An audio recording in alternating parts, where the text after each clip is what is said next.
Welcome everybody. Today we're going to be doing a little bit of Geometry 101.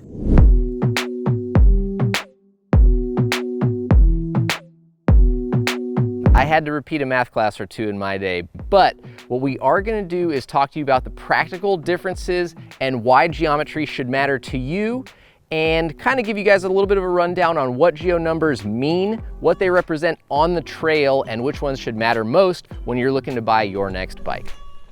Now, over the last several decades, bike technology as a whole has improved greatly. And one of the biggest reasons that mountain bikes and bicycle performance has improved so much is the geometry of these frames. Now, I'm a firm believer that a bike performs better than the sum of its components, right? You can take a bike that has absolute garbage geometry and put the fanciest Fox factory Kashima suspension on it and a wireless AXS drivetrain, and that bike's still gonna ride like crap. So what you're gonna have to do is evaluate what type of geometry is best for your terrain, your riding style, and what you want to experience out on the trails. Now, when you look at a chart on a website, right, or when we're reading off numbers to you, you're gonna see a static geo set. And what that means is, as you see the bike right now, sitting flat on the ground, unweighted, those are the angles and the dimensions of that bike. Now, sagged geometry is the geometry that essentially becomes the bike once you are on the bike. And from there, you've got dynamic sag, which is the sag that happens out on the trail as you're climbing and the bike is squashed down into more travel, or as you're riding over obstacles on the front brakes very hard and the head tube steepens because that fork is diving in. For today's lesson, we're gonna be focusing on static sag and kind of give you guys the base point for where to understand a bike and what it's gonna do. So we have two top of the line specialized bikes here in frame, very different geometry numbers because these bikes have very different applications. And the reason for that is, as geometry changes on a frame, so do the handling characteristics. If you're a rider who is looking at a short travel bike, you want efficiency, you're a cross-country rider, you're not quite regularly finding yourself on the steepest downhill terrains, you're not going to need a slack head tube angle like you would find on the Enduro here. And so what I mean by that is bikes that are designed to be more well-rounded in their intentions, cross-country riding, just general purpose trail riding, etc., are going to have a steeper head tube angle. And that is essentially this angle right here relative to the ground and the rest of the frame. So as you can see, the angle and how that fork is coming down versus the angle that the fork's coming out of the head tube on the Enduro, it's going to be quite a bit different. Now, the reason for that is the steeper that head tube angle is, the faster and more responsive your handling is going to be. Now, if you take that to a downhill application, that's going to mean the bike is going to be more skittish. It's going to cause you to be a little bit more timid and slightly less stable. Now, the flip side, of course, is you don't want to have the most slack, stable, planted bike all the time, because when you get out on trails where this bike is going to excel, weaving through tight rocks, threading the needle through obstacles, a place where you want to have quicker handling, tighter switchbacks, this bike is going to feel very sluggish. It's going to be hard to manage, and in some cases you might not even be able to make it through those tight obstacles because your wheelbase is so much longer. Now, what we're going to do is kind of get into 2012 Enduro and Epic frame geometry and compare it to 2022 geometry. And the reason we're going to do that is, let's just say the last time you rode a mountain bike was 2012, or you've got a decade-old mountain bike and you want to know, well, can't I just put a new fork on this thing and some fresh tires and call it good? Like, how much better are these new bikes? And what we're going to do is showcase just how different these frames are and really show you guys what that's going to mean on the trails. So let's take a look at the Epic, and I'm going to point out some of the key numbers that we look at as testers when we get a bike and we evaluate it. These are the dimensions that we really like to look at. Now, reach is going to be a big one, and again, you know, 20 years ago, reach wasn't really even a number that a lot of people focused on. You were looking at the top tube length or effective top tube length, depending on the bike's design. And essentially, this is the top tube, this is your down tube, this is your head tube, seat stay, and chain stay. This here is your bottom bracket, and we will talk a little bit about bottom bracket height, what that means. Chainstay, obviously chainstay length or rear center are going to be numbers to focus on there. Front center will be numbers that look at your front to center of the bike, and reach is another one. Now reach is a much more modern way to look at the length of a bike rather than top tube, and it's something that we really focus on a lot, again, when we're reviewing bikes. And the reason that we like reach better is, you know, when you're seated or when you're standing up in an attack position, it gives you an idea of how long you're going to be reaching, bending over, how long that front of the bike is going to be. Similar to having a long wheelbase and a slack head tube angle, the longer your reach is, the longer the wheelbase of the bike will tend to be, the more stable and planted the bike will be, and also the less nimble, maneuverable, and snappy the bike will be. So once again, like everything, depending on your application, those numbers are going to be important. So first up, the reach on a 2012 Specialized Epic was 438 millimeters in a size large. Today, that bike has a 470 millimeter reach. That is 1 1/4 inches, right? For those of us not on the metric system, unfortunately. May not sound like a lot, but 1 1/4 inches is a big difference, right? I mean, that's essentially a whole nother size in traditional sizing structure. That'd be like riding a medium versus a large. So next up, we'll look at the head tube angle. The head tube angle on the Epic used to be 70.5 degrees. Which is, I know some of you guys who are watching this video that are mountain bikers are probably laughing and saying, oh my God, that's ridiculous.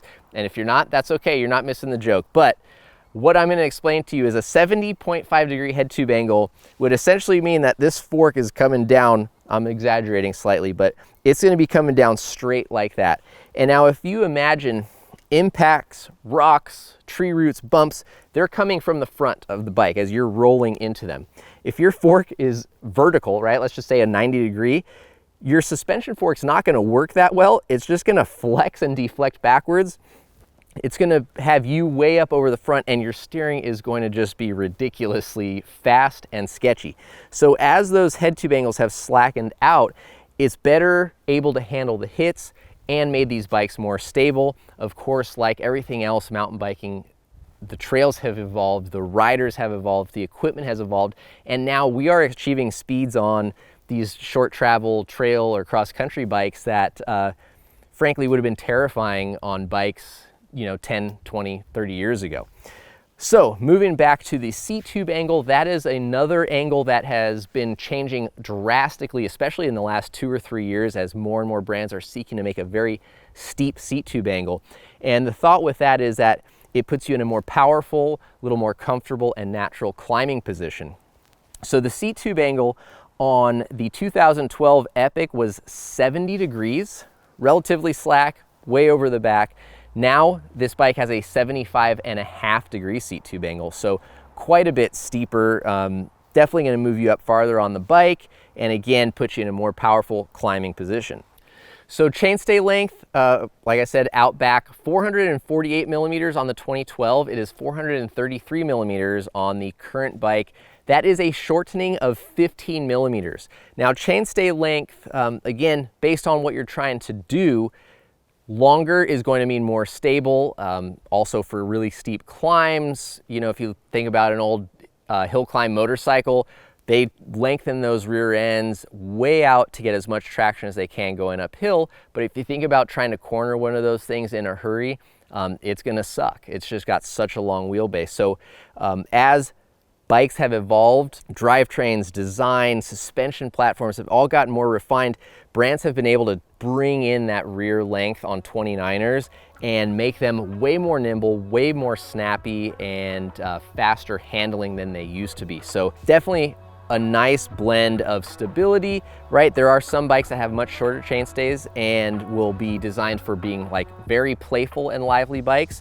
But something like this is gonna be great for all around riding, quick, nimble, precise, but still do a good job getting you up the mountain and having plenty of traction. So moving on to the more intentioned enduro bike. A lot more travel, right? 170 mil fork. This thing is built to go down hills and be much less focused at all around and uphill performance like the Epic. 63.9 degree head tube angle. And just to bring it back, this bike has a 67.5 degree head tube angle. So that is, you know, roughly a 4 degrees in difference from that head tube, which is rather large and going to be a big difference out on the trail. The 2012 version had a 66.3 degree head tube angle, so that is 2.4 degrees in difference, quite a change. The reach on the old Enduro is 457 millimeters. The new bike is 487 millimeters. Again, over an inch of difference. You've got a 419 millimeter chainstay length on the 2012 versus a 442 millimeter chainstay length. So on this bike, unlike the Epic, the chainstay length has grown. Travel has increased. The suspension design has obviously changed quite a bit since then. Speed and stability are more important on this bike. And so these are all elements that will make this bike more planted, more safe, more confident when you're tackling higher speeds and more aggressive terrain than most riders, your average riders at least, were capable of tackling back in 2012. And the seat tube angle on this bike has gone from 70.3 degrees up to 76 degrees. So that is a 5.7 degree difference. Again, you can see how steep this is, right? Back in the day, this would have come way out over here. It would have put your body weight over the axle, farther over the back end. It would have made the front end feel like it was wheeling as you were trying to climb very steep terrain. So by moving this forward, you're putting yourself in a more powerful position over the bottom bracket, over the pedals, weighting that front wheel. All of these things are going to give you better climbing performance, keeping that front tire down, having to navigate tight switchbacks. You're not going to feel that float as you're trying to steer the bike and pedal and keep that front tire down. Now, one of the final things that we like to take a look at and can be quite a polarizing point is the bottom bracket height or bottom bracket drop. Now, depending on the brand and the individual, you could find one more valuable than the other. Some brands will list bottom bracket drop and not height, or vice versa. Now, essentially, drop means how far below the axle your bottom bracket is. Bottom bracket height is how high it is off of the ground. Two important things to consider when it comes to bottom bracket height. One is the lower the bottom bracket height is, okay, the lower your center of gravity is, the more you get that in the bike feel everybody loves and talks about. Lower center of gravity, the bike tips easier, it's more planted, it's more stable, great for cornering, etc., etc. Downside to a low bottom bracket height is you need to pedal these bikes, right? On mountain bike trails. Mountains have rocks, stumps, branches, tree roots, squirrels, small children, whatever else you can find. So having a bottom bracket that is so low that it makes the best cornering bike in the world may be really terrible if you live in an area that has a lot of rocks and you're constantly pedaling through very narrow passages between rocks, in deep rain ruts, etc. You will find yourself breaking toes, bending your crank arms, a whole lot of bad things are going to happen. So bottom bracket height is something that should be very balanced and, again, suited to your terrain and where you like to ride. Hopefully these tips, information have given you guys a little bit of insight into what geometry actually is, what it will do out on the trail for you, and how much things have changed in just 1 decade of bike design.